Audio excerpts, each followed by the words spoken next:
Hi everyone, this is Suraj and welcome to the chemistry solution of your ANTS PT 6. Okay, let's start with question number 26. तो हमें बोला गया है which of the following will show optical activity. तो हम जानते हैं कि optically active होने के लिए compound should lack symmetry. It should not have any form of symmetry, no POS, no COS. So looking at these molecules, अगर हम सबसे पहला वाला structure पे देखते हैं तो इसमें आपने देखा होगा तो देखिए आपको बोला है CONH3 तो जिसको हम इस तरीके से ट्रीट कर सकते हैं कि एक मेटल के साथ दो मोनोडेंटेट लिगैंड है और दो बाइडेंटेट लिगैंड है, वो भी सिमेट्रिक। तो अगर मैं इसको इस तरीके से बनाता हूँ और हमें सिस बोला है तो I'm making sure both the ammonia और amine ligands are at 90 degree with respect to each other। ये फॉर्म जो है इसमें अगर आप देखें तो this form has the two bidentate ligands in mutually perpendicular plane because these four together form the square and there are two perpendicular bonds, right? तो ये जिस प्लेन में होगा और ये वाला इथाइलिन डाइमीन जिस प्लेन में होगा दोनों एक दूसरे के म्यूचुअली परपेंडिकुलर होगा, जिसकी वजह से इसमें कोई सिमेट्री नहीं है। तो ये हमारा ऑप्टिकली एक्टिव है और अगर ऑप्टिकली एक्टिव होता है तो एक कंपाउंड दो फॉर्म्स में एग्जिस्ट कर सकता है, डेक्स्ट्रो और लेवो। तो अगर ये डेक्स्ट्रो है तो इसका मिरर इमेज हमारा लेवो होगा। तो बाकी ऑप्शंस अगर हम देखें तो ट्रांस में आप समझ सकते हैं कि ये इस NH3 के साथ दूसरा वाला एमीन अगर उसके परपेंडिकुलर रह जाता है तो बीच का प्लेन अगर हम काट देते हैं तो बीच का प्लेन बन जाएगा हमारा POS। थर्ड वाला ऑप्शन अगर देखा जाए तो MA6 के फॉर्म का है वो, और MA6 में भी हमारे पास POS है और ये वाला भी D और B इज ऑलमोस्ट या फिर सिमिलर बोल सकते हैं, लेकिन इसमें भी ट्रांसफर पॉसिबल है जिसमें सिमेट्री होगा। तो हमारा फाइनल आंसर होगा option number A. Next question number 27 पे देखिए, right the increasing order of value CFSC for the following species.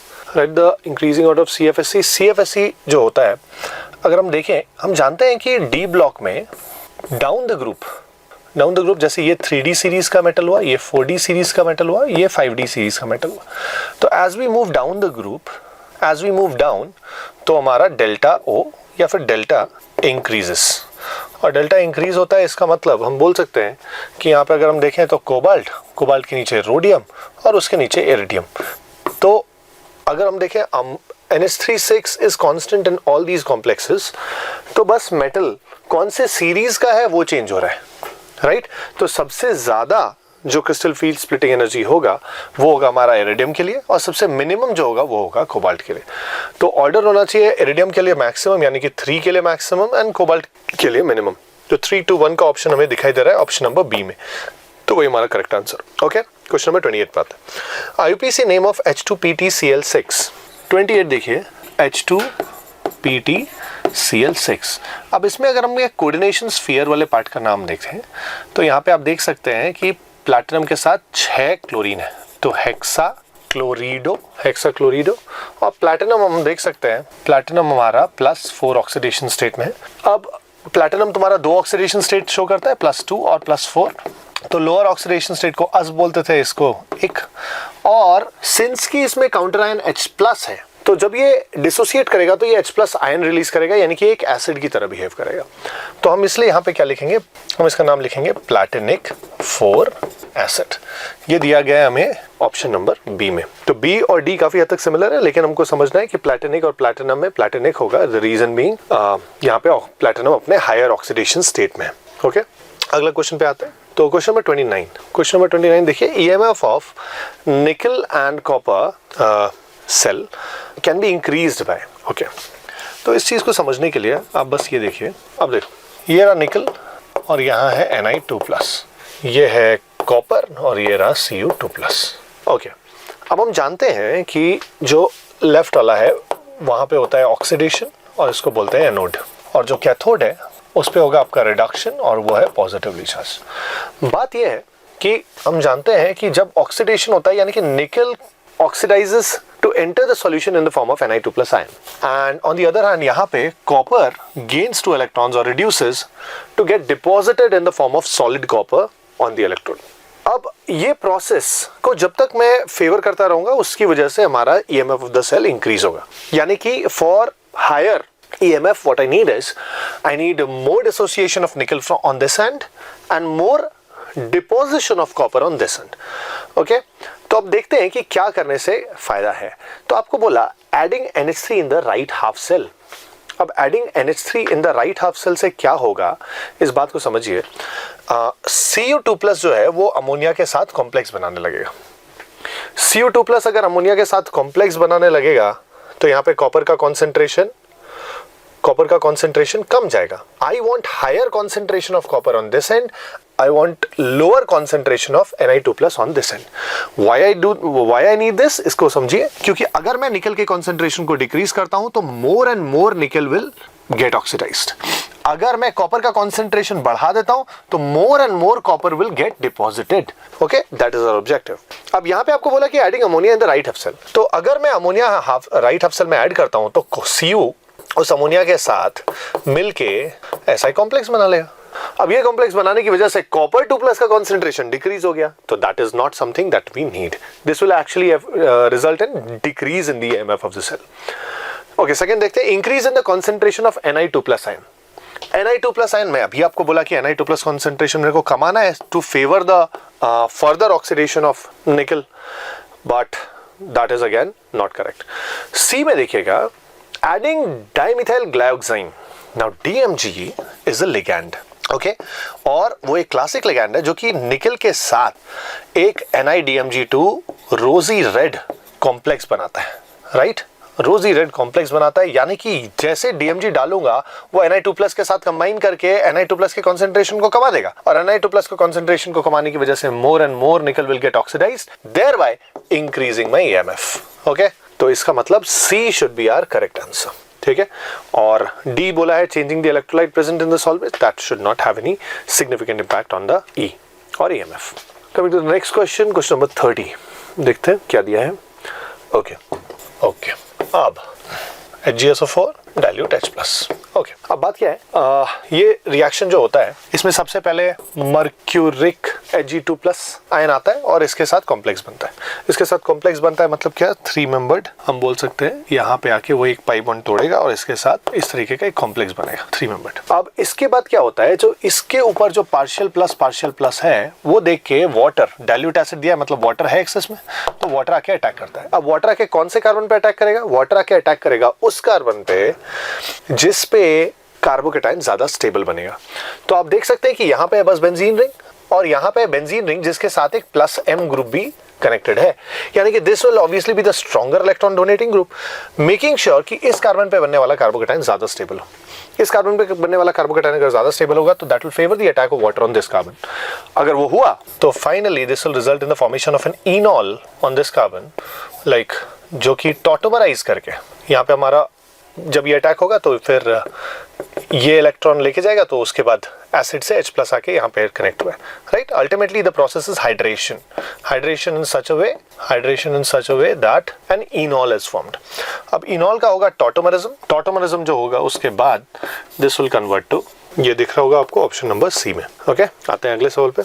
31 देखिए, 31 में we are starting with propene को पहले दिया है हाइड्रोबोरेशन ऑक्सीडेशन। आपको पता होगा कि एंटी मार्कोनिकॉफ रूल फॉलो करते हुए एल्कीन को एक अल्कोहल में कन्वर्ट करता है, इन दिस केस प्रोपेन-1-ऑल। और इसमें हमने किया है OMR DMR, ऑक्सीमर्क्यूरेशन डीमर्क्यूरेशन। ये फॉलो करता है आपका मार्कोनिकॉफ रूल विदाउट रीअरेंजमेंट, और इससे बनेगा आपका प्रोपेन-2-ऑल। अब क्या किया है इसके बाद, अगर आप देखें तो इसको हमने ट्रीट किया PC से, इसको भी ट्रीट किया है PCC से इन प्रेजेंस ऑफ डाइक्लोरोमीथेन। अब होगा क्या, this is a mild oxidising agent जिसकी वजह से alcohols are oxidised to their to the carbonyl compounds. तो in this case this will oxidise it to propanol and in this case it will oxidise it to propanone. अब अगर देखा जाए तो ये एक एल्डिहाइड है और ये कीटोन है, तो एल्डिहाइड और कीटोन के बीच में अगर आपसे रिलेशनशिप पूछा है, that is this is Q, this is S, तो Q और S जो आपको दिया गया है यहाँ पे, तो Q और S के बीच में जो रिलेशनशिप होगा वो होगा हमारा फंक्शनल आइसोमर, राइट। और फंक्शनल आइसोमर है, इसका मतलब आंसर है ऑप्शन डी। आइए अगले सवाल पे, क्वेश्चन नंबर 32।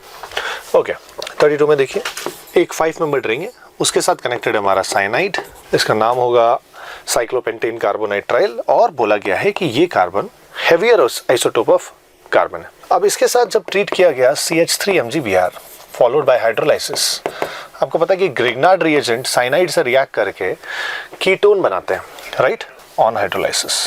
तो इससे क्या होगा, सबसे पहले CH3 आके इस पे कनेक्ट होगा और ये बनेगा, राइट।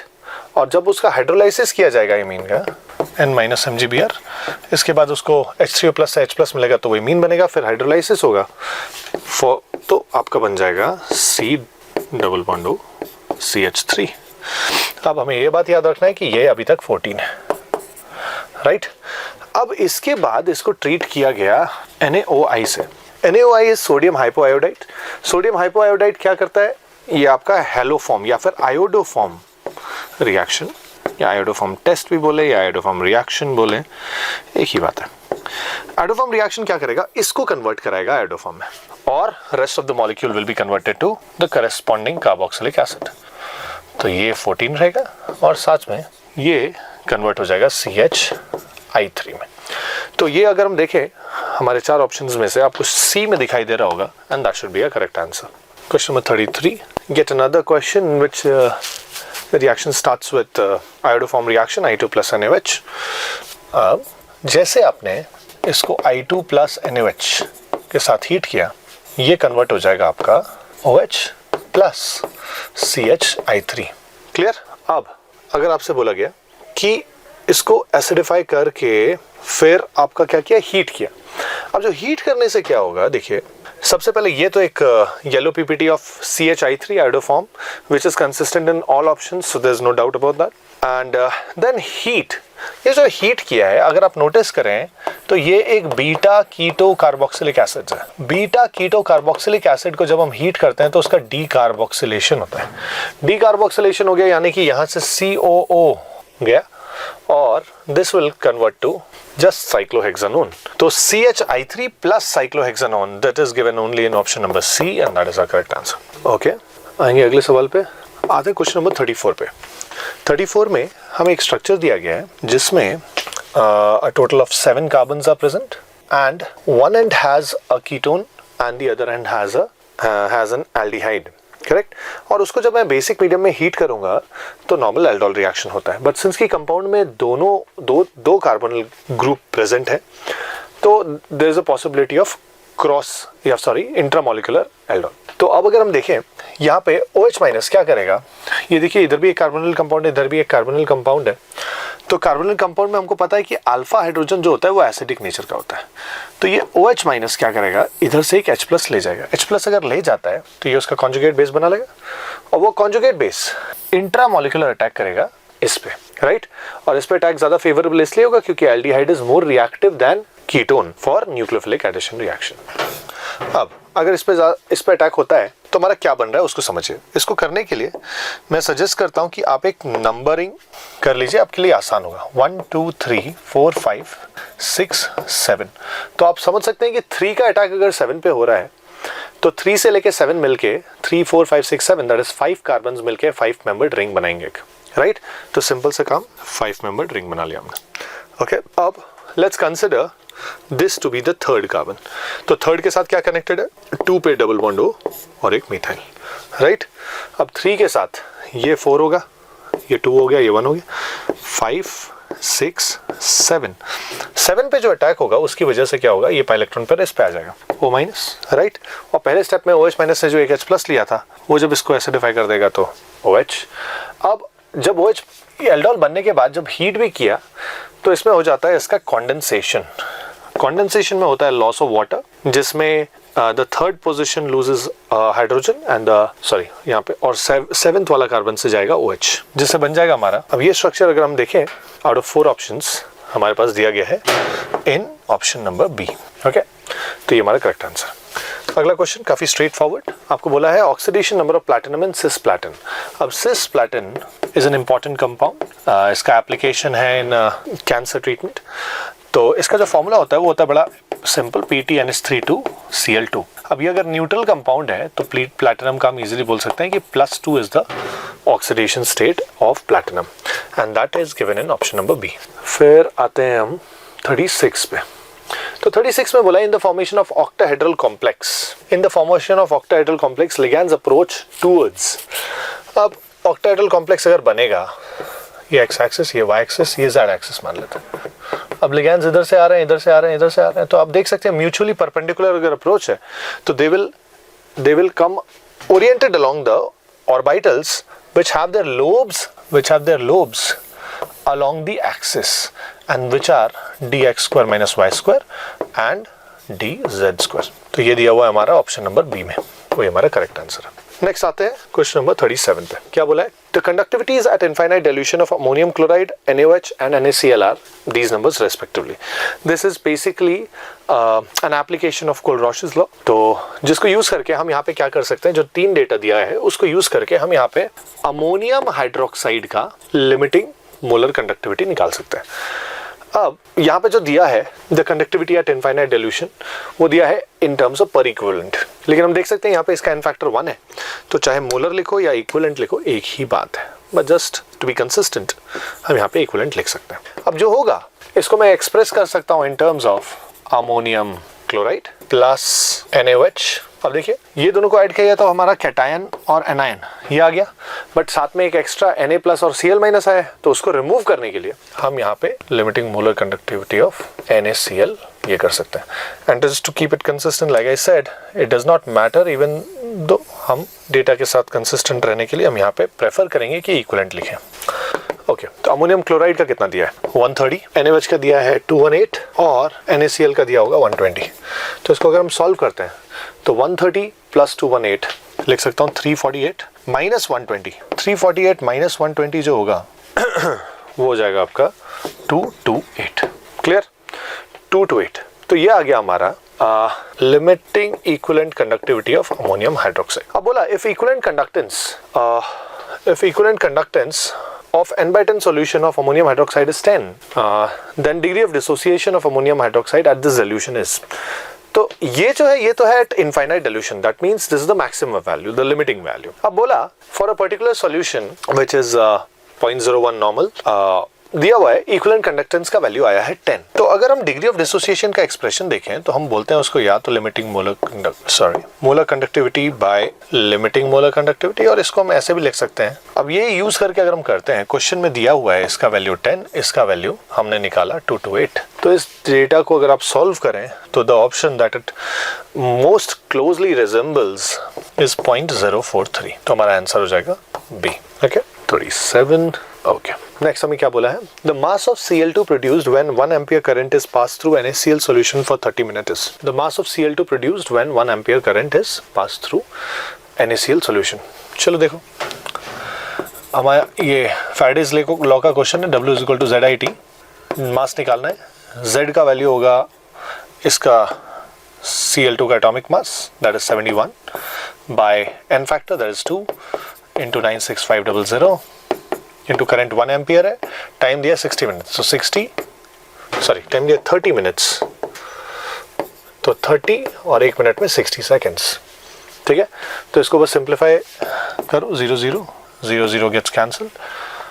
अब जो नंबर आ रहा है वो आ रहा है 71 इंटू 18 बाई 2 इंटू 96500।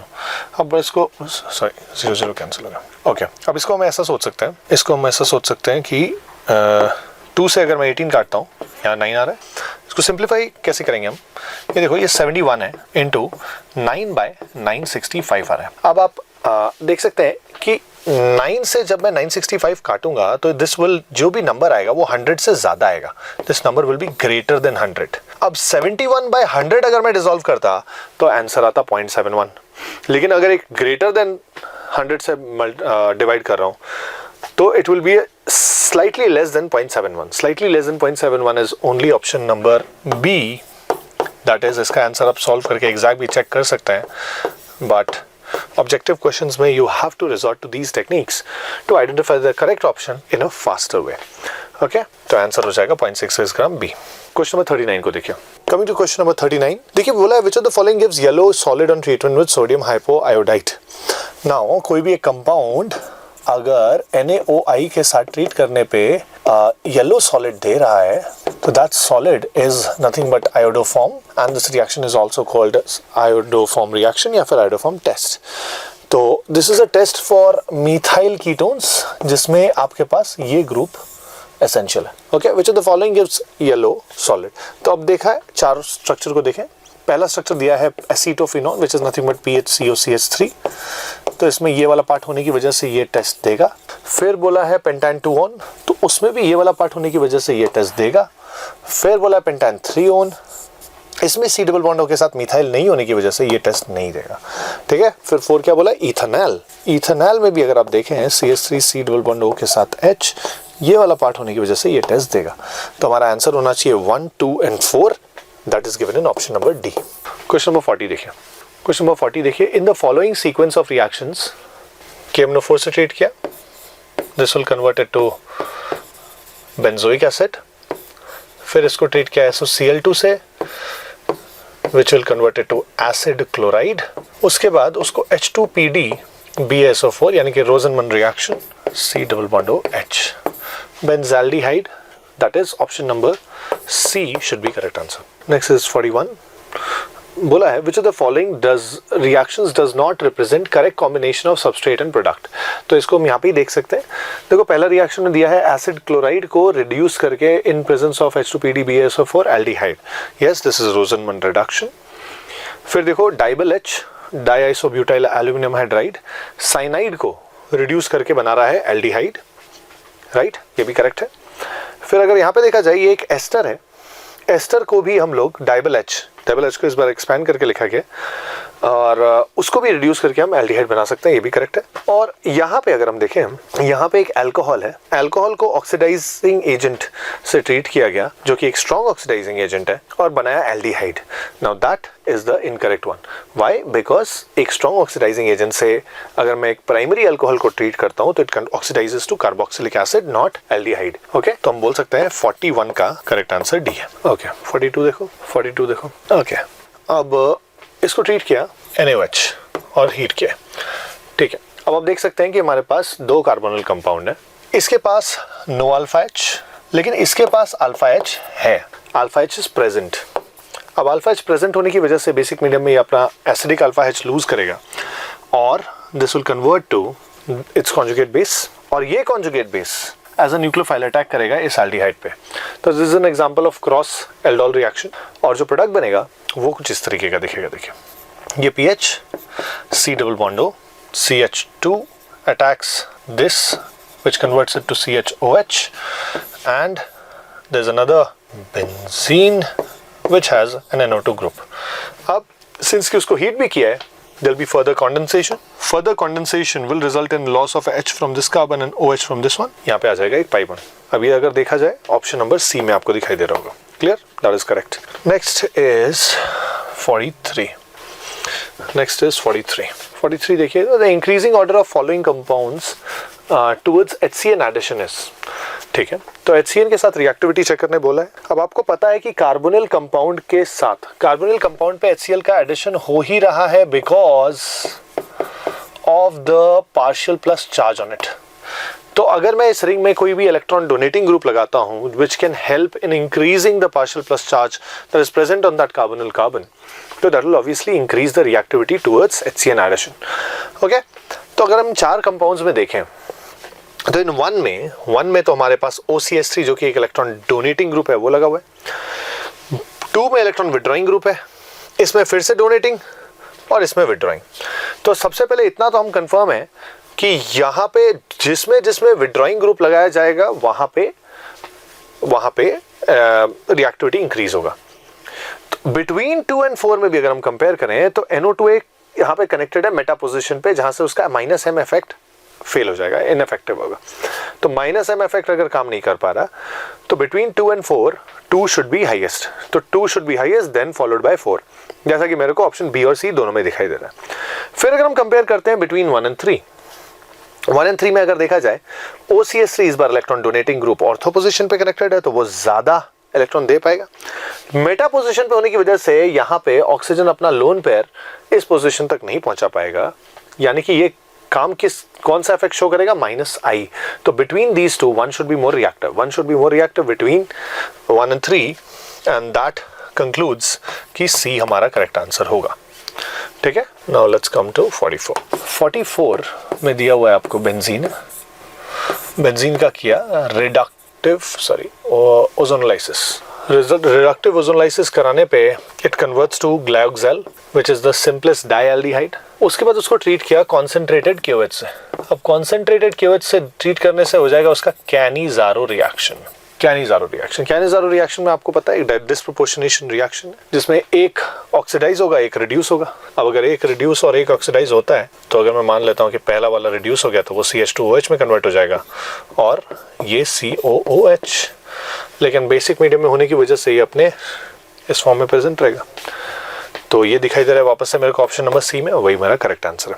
ओके 45 देखिए, the value off spin only magnetic moment follows the correct order. Okay कौन सा देखिएगा, स्पिन ओनली मैग्नेटिक मोमेंट के लिए हमको all we need to do is we check the number of unpaired electrons. तो जो species हैं यहाँ पे कोई भी एक ऑप्शन में अगर आप देखें तो वही 3 स्पीसीज घुमा फिरा के दिए हुए हैं। तो अगर देखा जाए सबसे पहले FeCN6 में हम चेक कर लेते हैं। FeCN6, अब यहाँ पे आपको दिख रहा होगा कि आयरन +2 ऑक्सीडेशन स्टेट में, आयरन +2 ऑक्सीडेशन स्टेट में है, मतलब यहाँ पे आएगा आपका आर्गन के बाद 3D6। अब उसमें भी हमारे पास जो लिगैंड है वो स्ट्रॉन्ग है, स्ट्रॉन्ग लिगैंड होगा तो वो D6 के इलेक्ट्रॉन्स को पेयरिंग करा के कुछ इस फॉर्म में ले जाएगा और यहाँ से हाइब्रिडाइजेशन शुरू होगा, जिसका मतलब इसमें जो नंबर ऑफ अनपेयर्ड इलेक्ट्रॉन है वो है 0, मेकिंग इट डायमैग्नेटिक। ठीक है, सेकंड कॉम्प्लेक्स क्या दिया हुआ है COCl4 2-। COCl4 2- में देखिए कोबाल्ट इज 3D7, यहाँ पे भी कोबाल्ट +2 ऑक्सीडेशन स्टेट में है तो वो आ जाएगा आपका आर्गन 3D7, बट लिगैंड इस बार वीक है। वीक होने की वजह से there will be no forced pairing. If there is no forced pairing 1 2 3 3D7 will look something like this. तो यहाँ पे हम देख सकते हैं कि नंबर ऑफ अनपेयर्ड इलेक्ट्रॉन्स जो है वो 3 आ रहा है। क्लियर।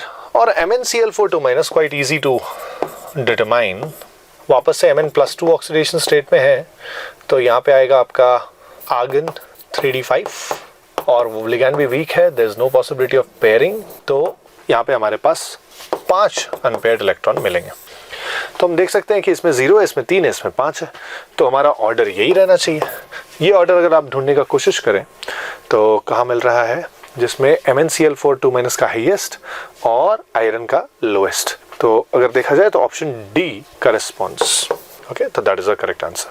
नेक्स्ट आते हैं हम इंटीजर टाइप क्वेश्चंस पे। Question number 46। The 2 platinum electrodes fitted in a conductance cell are 1.5 centimeter apart, while the cross-sectional area of each electrode is 0.75 centimeter square. ठीक है, तो तुमको बोला है सेल कांस्टेंट। सेल कांस्टेंट हम रिप्रेजेंट करते हैं G* से, विच is nothing but L/A। Length दिया गया है आपको 1.5 और ये दिया गया है एरिया 0.75। तो मैं बोल सकता हूँ this should be 2 centimetre inverse, right. तो हमारा आंसर होगा 47 पे आई। बोला गया है what is the number of geometrical isomers possible for MABCDEF where ABC etcetera are monodentate ligands. तो ये एक ऑक्टाहेड्रल कॉम्प्लेक्स है जिसमें मैं सिंपल लिखता हूँ ABCDEF। तो इसमें सिंपल सा आपको करना क्या है कि F के साथ अगर मैं ट्रांस पे E रख देता हूँ तो ये रहा F, ये रहा ट्रांस पे E, तो the space that is left can I say this is nothing but a square planar. और स्क्वायर प्लेनर में आपको जो रखना है बाकी वो है ABCD। अब ABCD को अगर मैं स्क्वायर प्लेनर में सब्स्टिट्यूट करता हूँ ABCD, तो इसको करने का 3 तरीका है। 3 GI पॉसिबल होता है वहां पे। A के ट्रांस में मैं D रख सकता हूँ, A के ट्रांस में मैं B रख सकता हूँ, A के ट्रांस में मैं C भी रख सकता हूँ। तो इस पॉसिबिलिटी को लेके F के ट्रांस में जब E रहेगा तो उसके आ रहे हैं 3 पॉसिबिलिटीज। उसी तरीके से अगर मैं देखूं, मैं F के ट्रांस में D भी रख सकता हूं, F के ट्रांस में C भी रख सकता हूं, F के ट्रांस में B भी रख सकता हूं और F के ट्रांस में A भी रख सकता हूं। तो टोटल यहाँ पे 5 कंडीशंस बन रहे हैं और हर एक के 3 GI होने की वजह से 3 into 5 15 is the number of geometrical isomers that are possible. Okay? तो 47 का final answer is 15। Next 48 is a beautiful question, एक बार ध्यान दीजिएगा। Find the total number of electrons of CO2+ ion which are present in non-axial d orbitals in the complex compound CODMG2। अब CODMG2 को अगर देखें, इसमें आप समझ सकते हैं कि कोबाल्ट का ऑक्सीडेशन नंबर +2 है। कोबाल्ट का ऑक्सीडेशन नंबर अगर 2 है यानी कि D में इसको मैं ऐसा लिख सकता हूँ, आर्गन के बाद 3D7, राइट।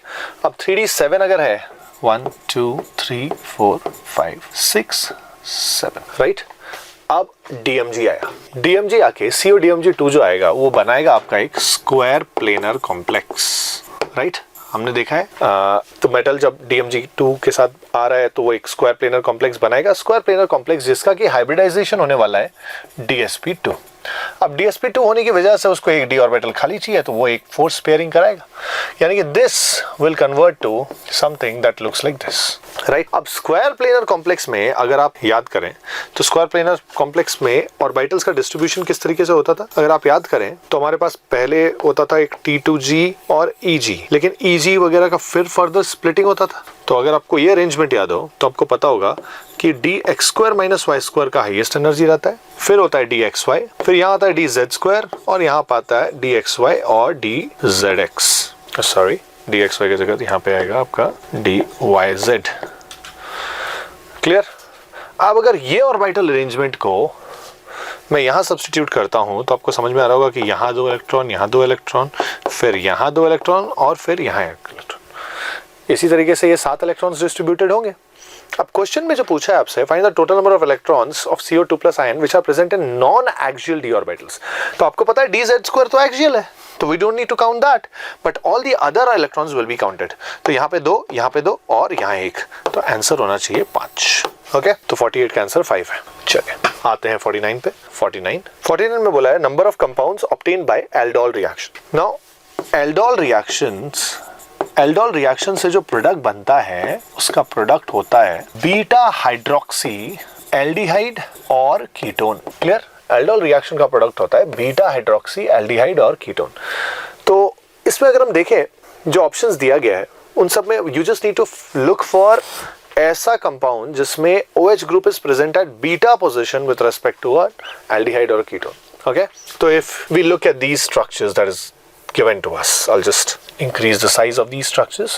उसके बाद आप एक बार ध्यान से देखिएगा, इंडिविजुअली देखिए। ए में अगर आप देखें एल्डिहाइड के रेस्पेक्ट में अल्फा पोजीशन पे OH है तो this can't be the answer. अगर मैं बी पे देखता हूं, अगर बी को देखिए तो ये रहा एल्डिहाइड के रेस्पेक्ट में अल्फा बीटा पोजीशन पे OH है तो यस, तो बी विल बी काउंटेड। फिर सी में देखिए ये एल्डिहाइड है, अल्फा बीटा गामा पे OH तो वी कांट काउंट दैट। फिर नेक्स्ट देखिए ये एल्डिहाइड, उसके रेस्पेक्ट में अल्फा बीटा पे OH तो डी कैन बी काउंटेड। फिर ई एल्डिहाइड अल्फा पे OH, leave it. Next ketone alpha पे OH, इग्नोर। यहाँ पे कीटोन अल्फा बीटा पे OH, यस। फिर एच पे आइए, एच पे भी कीटोन अल्फा बीटा पे OH तो H will also be counted. I is carboxylic acid, we can't count that. J ये कीटोन है, कीटोन के अल्फा बीटा पे OH यानी कि J, यानी कि the number of compounds obtained by aldol reaction should be 5। और फिर बोला number of compounds that react with sodium bicarbonate. तो सोडियम बाइकार्बोनेट से रिएक्ट करने के लिए कंपाउंड में एसिडिक ग्रुप होना चाहिए। अब just looking at these molecules, if you remember मैंने बोला था कि I is a carboxylic acid, तो हमारा X का value which was the number of compounds obtained by aldol reaction that comes out to be 5, and Y which is the number of compounds that react with sodium bicarbonate that should be 1, just I। तो 5 + 1 answer, overall answer हम लोग का होना चाहिए total 6। Okay, coming to the last question, the number of compounds giving haloform test. Okay, देखिए इसको भी देखिए, the total number of compounds giving haloform test. देखिए ए में दिया हुआ है हमें प्रोपैन 2ऑल। प्रोपैन 2ऑल आपको पता है कि सोडियम हाइपोआयोडाइड एक ऑक्सीडाइजिंग एजेंट है जो कि उसको ऑक्सीडाइज करके बना देगा कीटोन। जब वो बन जाएगा मिथाइल कीटोन तो वो आयोडोफॉर्म टेस्ट तो देगा ही, तो ए इज करेक्ट। फिर बी में आपको क्लियरली दिखाई दे रहा होगा मिथाइल कीटोन पीएच के साथ C+O CH3, ये भी आपका देगा। सी नहीं देने वाला, ठीक है, क्योंकि उसमें आपका कार्बोनिल ग्रुप के साथ इस तरफ मिथाइल की जगह इथाइल है। फिर अगर हम डी को देखते हैं, डी वापस से देगा। डी इज इवन तो आप मिथाइल कीटोन देख सकते हैं, लेकिन आपको समझ में आना चाहिए कंपाउंड में कि ये वाला कार्बन है जो कि आयोडोफॉर्म में कन्वर्ट होता है, ठीक है, तो डी देता है। फिर हम देखें CCl3CHO, ई जो दिया हुआ है तो आयोडोफॉर्म प्रोसेस का ये एक इंटरमीडिएट ही है तो ये भी देगा। फिर अगर हम देखें नंबर एफ में CO के साथ आपका CH3 दिख रहा है, लेकिन यहाँ पे जब एक +M ग्रुप आ जाता है जैसे ऑक्सीजन या NH2 तो आयोडोफॉर्म टेस्ट नहीं मिलता. Why? Because the reason is iodoform test starts with removal of an acidic hydrogen creating a carbon ion. तो वो कार्बन आयन जब तक यहाँ पे स्टेबलाइज नहीं होगा कार्बोनिल ग्रुप से, तब तक वो रिएक्शन आगे नहीं बढ़ेगा. लेकिन यहाँ पे प्लस एम ग्रुप होने की वजह से क्या होता है, it keeps the carbonyl group occupied with resonance, because of which it can not stabilize the carbon ion that is being formed. Okay, तो जिसकी वजह से एफ और जी दोनों ही शो नहीं करेगा. ओके, एच में देखिएगा यहाँ पे एक्स है, यहाँ पे एक्स है. अब इसमें हम क्या बोल सकते हैं कि जब ये रिएक्शन बेसिक मीडियम में होगा तो बेसिक मीडियम में OH माइनस आके यहाँ पे न्यूक्लियोफिलिक सब्स्टिट्यूशन कर लेगा and it will convert it to nothing but A, और ए तो हमारा देता ही है, तो इसीलिए H भी हमारा देगा. क्लियर? H भी देगा. उसके बाद अगर हम देखें I में I is also an intermediate that is formed during haloform reaction, right? तो ये वाला भी हमारा देगा. J will not be possible. Why? Because C double bond के साथ distinct CH3 ग्रुप नहीं है. तो अगर हम देखें यहाँ पे 1 2 3 4 5 6, इसका आंसर भी आ रहा है हमारा 6. Okay, तो that concludes our paper. I hope all of you did well. The questions were of very good level and I hope आप लोगों का फर्स्ट अटेम्प्ट अच्छा गया. But no matter how it went, please still keep studying and keep trying for the second attempt. Okay, thank you.